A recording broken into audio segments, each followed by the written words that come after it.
దమ్మాయిగూడలో మామూళ్ళ జోరు. కొత్త కమిషనర్ రాకతో మాస్టర్ ప్లాన్ రోడ్లు అక్రమాలకు మళ్లీ జీవం. తెర వెనక భారీ ఒప్పందాలపై అనుమానాలంటండి. ఇక్కడిది హైదరాబాద్ ప్రజా సౌకర్యాల కోసం భవిష్యత్తు అవసరం కేటాయించిన మాస్టర్ ప్లాన్ రోడ్ను సైతం కబళించి సొమ్ము చేసుకుంటున్న అవినీతి తిమింగలాలకు దమ్మాయిగూడ మున్సిపల్ అధికారులు కొమ్ముగాస్తున్న ఆరోపణలు బలంగా వినిపిస్తున్నాయి.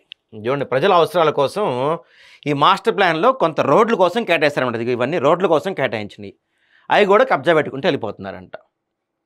గతంలో ప్రజా ఫిర్యాదుతో నిలిచిపోయిన అక్రమ నిర్మాణాలు నూతన మున్సిపల్ కమిషనర్ వెంకటరెడ్డి రాకతో ఒక్కసారిగా తిరిగి ప్రారంభం కావటం వెనుక భారీ అక్రమ వ్యవహారం జరిగినట్టు అనుమానాలు బలపడుతున్నాయి. అదేంటి, గతంలో ఆగిపోయినాయి, కొత్త కమిషనర్ వస్తే ఇంకా వాటిపైన స్ట్రిక్ట్ యాక్షన్ తీసుకోవాల్సింది పోయి వాటిని రీస్టార్ట్ ఎలా చేశారు ఈయన? దమ్మాయిగూడ మున్సిపాలిటీ పరిధిలోని 30 మీటర్ల మాస్టర్ ప్లాన్ రోడ్లో కొందరు అక్రమార్కులు యథేచ్ఛగా నిర్మాణాలు చేపట్టారు. గతంలో పనిచేసిన కమిషనర్ నాగమణి, టీపీఓ శ్రీదేవిలు ఈ నిర్మాణాలకు అనుమతులు మంజూరు చేయడంపై తీవ్ర విమర్శలు వచ్చాయి. స్థానికుల నుంచి, సామాజిక కార్యకర్తల నుంచి ఫిర్యాదులు వెలువెత్తడంతో తప్పనిసరి పరిస్థితుల్లో ఆ నిర్మాణ అధికారులు నిలిపివేశారు. కొన్ని నెలల పాటు ఆగిపోయిన ఈ అక్రమ కడ్డాల పన్నులు దమ్మాయిగూడ మున్సిపాలిటీకి నూతన కమిషనర్గా వెంకటరెడ్డి బాధ్యతలు స్వీకరించిన వెంటనే మళ్లీ జోరందుకోవటం అనేక సందేహాలకు తావిస్తుంది. అధికారి మారగానే ఆగిపోయిన అక్రమ నిర్మాణాలకు తిరిగి జీవం ఎలా పోశారు అనేది ఇక్కడ తెర వెనుక $1 మిలియన్ ప్రశ్న. ఎందుకంటే నాకు తెలిసి గతంలో ఫిర్యాదు వచ్చిందని చెప్పి ఆపేస్తుంటారు. ఇప్పుడు కొత్త ఆయన వచ్చాడు కదా, ఈయన గట్టిగా మామూలు ఇచ్చుంటారు, తిరిగి స్టార్ట్ చేశారు. ఇదిగోండి, స్టార్ట్ అవుతుంది చూడండి. అయితే మరో 4 నెలల్లో దమ్మాయిగూడ మున్సిపాలిటీ రద్దయి జీహెచ్ఎంసీలో విలీనమయ్యే అవకాశాలు ఉన్నాయని ప్రచారం జరుగుతుంది. ఇదే అదునుగా భావించిన కొందరు అధికారులు అందిన కాడికి దండుకునే పనిలో పడ్డారని స్థానికులు మండిపడుతున్నారు. మామూళ్ళ మత్తులో పడి భవిష్యత్ ప్రణాళికలను కాలరాస్తూ మాస్టర్ ప్లాన్ రోడ్ల నిర్మాణాలు జరుగుతున్నా కళ్ళు మూసుకుపోవడం దారుణం.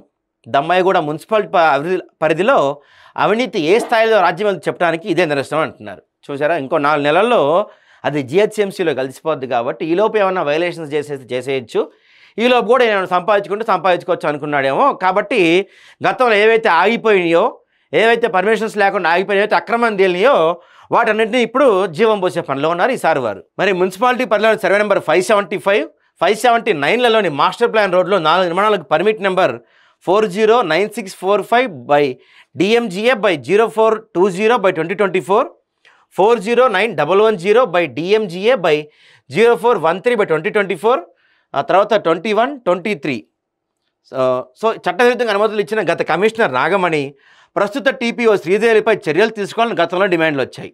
ఇప్పుడు ఆ ఆగిన పనులు తిరిగి ప్రోత్సహిస్తున్న ప్రస్తుత కమిషనర్ వెంకటరెడ్డి తక్షణమే ఉన్నతాధికారులు విచారణ జరిపి కఠినమైన చర్యలు తీసుకోవాలని మున్సిపల్ వాసులు డిమాండ్ చేస్తున్నారు. యాక్చువల్లీ గతంలో ఎవరైతే వీటికి పర్మిషన్లు ఇచ్చారో గత కమిషనర్ నాగమణి గారు కావచ్చు, ప్రస్తుత టీపీఓ శ్రీదేవి గారు వీళ్ళపైన చర్యలు తీసుకోవాలని ఎప్పటి నుంచో చెప్తుంటే వాళ్ళపైన చర్యలు తీసుకోకుండా కొత్తగా వచ్చిన ఈసారి మళ్ళీ వాడికి పర్మిషన్స్ ఇచ్చారు. మరి ఈ ముగ్గురిపైన ఇప్పుడు కలిపి చర్యలు తీసుకోవాలి కదా, అదే డిమాండ్ చేస్తున్నారు అక్కడ స్థానికుల వాసులంతా కూడా. ఈ మొత్తం వ్యవహారంపై కమిషనర్ వెంకటరెడ్డి స్పందన మరింత విస్మయానికి గురి చేస్తుంది. ఫిర్యాదులు వస్తే చర్యలు తీసుకుంటామని ఆయన చెప్పడం బాధ్యత నుంచి తప్పించుకున్న వార్తలు వస్తున్నాయి. ఇప్పుడు ఫిర్యాదులు వచ్చేది ఉంది, మా పేపర్ సాక్షిగా వచ్చింది కదండి, ఇది ఫిర్యాదుగానే భావించండి. సుమోటోగా తీసుకునే అధికారం మీకు ఉంటుంది కదా. కళ్ళ ముందే మాస్టర్ ప్లాన్ రోడ్డు కబ్జాకు గురవుతుంటే, చట్టవిరుద్ధ నిర్మాణాలు జరుగుతుంటే ఎవరో వచ్చి ఫిర్యాదు చేసే వరకు అధికారులు వేచి చూస్తారా? ఇది వారి విధి నిర్వహణలో వైఫల్యం కాదా, లేక అక్రమార్కులు ఇచ్చిన అభయహస్తంలో భాగమని ప్రజలు ప్రశ్నిస్తున్నారు. నూతన కమిషనర్ రాక అక్రమ నిర్మాణాల పునఃప్రారంభం కేవలం యాదృచ్ఛికమైనా, లేక తెర వెనుక కుదిరిన అక్రమ ఒప్పంద ఫలితమాన తేలాల్సి ఉంది. ఇప్పటికైనా కమిషనర్ వెంకటరెడ్డి స్పందించి ఆ అక్రమ నిర్మాణ అనుమతులు తక్షణమే రద్దు చేసి బాధ్యులపై చర్యలు చేపడతారో, లేక తనపై వస్తున్న అవినీతి ఆరోపణలు నిజం చేస్తూ మౌనం వహిస్తారో చూడాలి మరి. ఎందుకంటే ఇవి క్లియర్ వైలేషన్స్ అని తెలుసు, గతంలో వీటిని ఆపేశారు.